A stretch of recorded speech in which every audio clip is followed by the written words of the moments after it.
European union एक नई policy लेकर आया है जिसका नाम है वेस्ट शिपमेंट मैनेजमेंट पॉलिसी। इस पॉलिसी के तहत ईयू ये कहता है कि हम लोग हमारे देशों से जो ग्रीन लिस्टेड वेस्ट है इसको प्रोहिबिट करते हैं, इसके एक्सपोर्ट्स को अब से हम प्रोहिबिट करते हैं।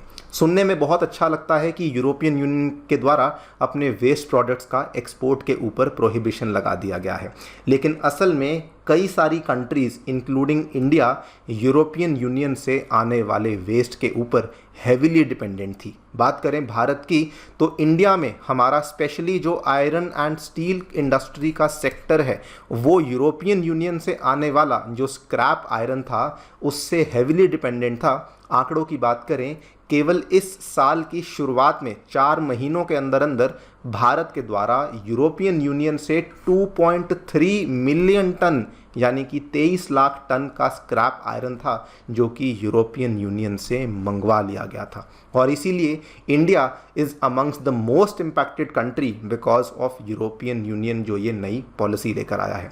चूँकि यहाँ पे इम्पैक्ट बहुत बड़ा है तो इंडिया के द्वारा ऑफिशियली यूरोपियन यूनियन के द्वारा लगाए गए इस बैन को अब लेकर ऑब्जेक्शन रेज कर दिया गया है। आप लोग यहाँ पे देख पाएंगे द हिंदू बिजनेस लाइन की ये खबर है, कल ही सामने आई है। India has objected to European Unions ban on scrap exports and trade restrictions to non OECD member countries. बात करेंगे दोस्तों इस पूरी डेवलपमेंट के बारे में, क्या है यूरोपियन यूनियन की नई पॉलिसी, कैसे ये इंडिया को इम्पैक्ट करती है और कैसे ये पॉलिसी यूरोपियन यूनियन की हिपोक्रेसी को भी उजागर करती है, उसको भी हम लोग समझने का प्रयास करेंगे। आइए शुरू करते हैं मेरे साथ। मेरा नाम है Anirudh.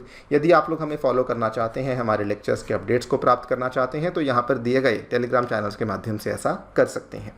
All right, European union अपनी नई पॉलिसी लेकर आया है। पॉलिसी के तहत ईयू कहता है कि हम लोग हमारा जो वेस्ट प्रोडक्ट्स हैं वो दूसरी कंट्रीज़ को नहीं भेजना चाहते और ये पॉलिसी यूरोपियन यूनियन ने 11 अप्रैल को अडॉप्ट कर ली थी और आज से 2 हफ्ते बाद 20 मई 2024 को ये वाली पॉलिसी लागू होना भी शुरू हो जाएगी। लेकिन इस पॉलिसी का असल में एक बहुत ही बड़ा नेगेटिव इम्पैक्ट है। क्यों?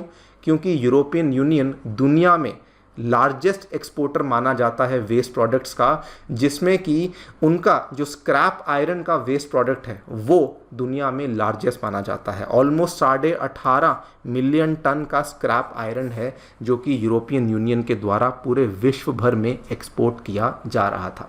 एंड चूंकि अब सडनली ये वाला स्क्रैप आयरन का एक्सपोर्ट यहाँ पे बंद कर दिया जाएगा, प्रोहिबिट कर दिया जाएगा, इसका जो इम्पैक्ट है ये इंडिया के ऊपर आता है। इंडिया के ऊपर इम्पैक्ट इसलिए आता है बिकॉज इंडिया एक मेजर कंज्यूमर एंड इम्पोर्टर है स्क्रैप आयरन का। और अगर आंकड़ों की बात करें, इंडिया दोस्तों दुनिया भर में सेकंड लार्जेस्ट इंपोर्टर है स्क्रैप आयरन का। फिस्कल ईयर 2022-23 में इंडिया के द्वारा ऑलमोस्ट 9.9 मिलियन टन्स का स्क्रैप आयरन इंपोर्ट किया गया था। बल्कि आपको एक और आंकड़ा बताता हूँ, इंडिया में स्क्रैप आयरन की प्रोसेसिंग कैपेसिटी इतनी है, हमारे गुजरात में जो अलांग नामक शहर है वहाँ पर एशिया का लार्जेस्ट शिप रिसाइकलिंग यार्ड देखने को मिलता है। केवल अलांग की ही अगर हम लोग प्रोसेसिंग कैपेसिटी की बात करें तो लगभग 4.5 मिलियन टन की प्रोसेसिंग कैपेसिटी आपको अलांग में देखने को मिल जाती है। एंड ऑब्वियसली क्योंकि इंडिया यूरोपियन यूनियन पे स्क्रैप आयरन के इंपोर्ट्स के लिए बहुत ही ज़्यादा डिपेंडेंट था तो इंडिया ने यहाँ पे ईयू के द्वारा जो लगाया गया बैन है इसको लेकर अब ऑब्जेक्शन रेज कर दिया है।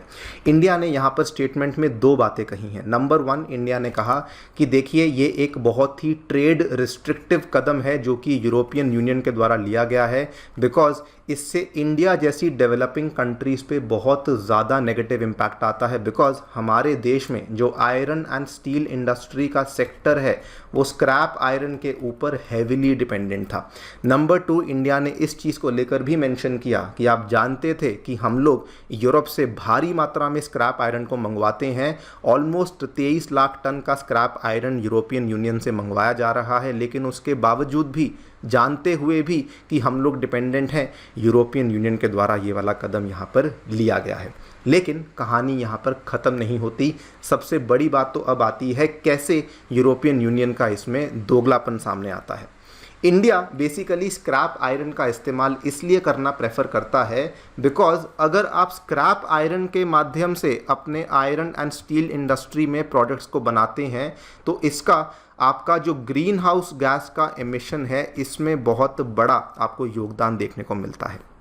इसमें अगर आप स्क्रैप आयरन का इस्तेमाल करते हैं तो जो स्टील मेकिंग का प्रोसेस है ये बहुत ज़्यादा सस्टेनेबल माना जाता है। दूसरी बात, इसमें जो पानी की लागत है ये भी कम हो जाती है।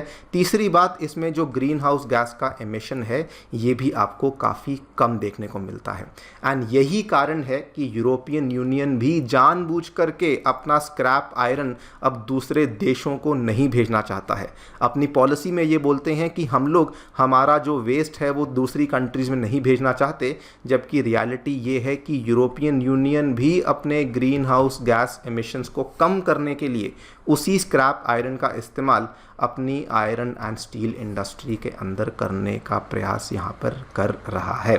खैर, ईयू ने तो यहाँ पर ये बड़ा कदम ले लिया है। इंडिया की स्ट्रैटेजी क्या होनी चाहिए? इंडिया ऑलरेडी यहाँ पर दूसरे देशों से बात करना शुरू कर चुका है। इंडिया ने मिडल ईस्टर्न के कई देशों से, स्पेशली यूएई से बात करनी शुरू कर दी है कि हम लोग आपसे स्क्रैप आयरन लेना चाहते हैं। इवन अफ्रीका की कई सारी कंट्री से बातचीत करनी शुरू कर दी गई है। In fact even Papua New Guinea जैसे देशों के साथ भी इंडिया ने बातचीत करनी शुरू कर दी है, बिकॉज इंडिया इस चीज़ को रियलाइज़ करता है कि हम लोग हमारी स्क्रैप आयरन की जो डिपेंडेंस है उसको हम कम नहीं कर सकते हैं। हमारा सेक्टर इस पे हेविली डिपेंडेंट है और इसीलिए अगर आज यूरोपियन यूनियन नहीं देता है तो कोई बात नहीं, हमें दूसरे देशों के पास जाकर के डेफिनेटली हमें स्क्रैप आयरन का जो प्रोक्योरमेंट है उसको सुनिश्चित करना ही होगा। रही बात कि क्या इंडिया को यूरोपियन यूनियन के साथ एफटीए टॉक्स को रोकना चाहिए, देखिए जब से ये एफटीए टॉक्स की शुरुआत हुई है हम लोग कई दफ़ा देख चुके हैं कि यूरोपियन यूनियन जो है वो इंडिया के साथ कई सारे ऐसे कदम लेता है जो कि फेयर ट्रेड के साथ अलाइन नहीं होते हैं। अगर आप पिछले 2-3 साल से देखें, 2022 में जब ये एफटीए की टॉक्स शुरू हुई थी तो शुरुआत में ही ईयू के द्वारा कई सारे इंडियन गुड्स के ऊपर टैरिफ बेनिफिट्स को ड्रॉप कर दिया गया था। अच्छा, उसके बाद पिछले साल देखिए यूरोपियन यूनियन के द्वारा कई सारे ड्रग पेटेंट्स को एक्सटेंड करने की बात करी गई थी, जिसको लेकर अगेन इंडिया ने रिजेक्ट किया था, कहते हुए कि ये फेयर ट्रेड के साथ अलाइन नहीं खाते हैं। उसके बाद पिछले साल यूरोपियन यूनियन नई पॉलिसी लेकर आया डिफॉरेस्टेशन को लेकर, जिससे कि इंडिया के कॉफ़ी के, लेदर के, पेपर के, इन सभी एक्सपोर्ट्स के ऊपर नेगेटिव इम्पैक्ट आया।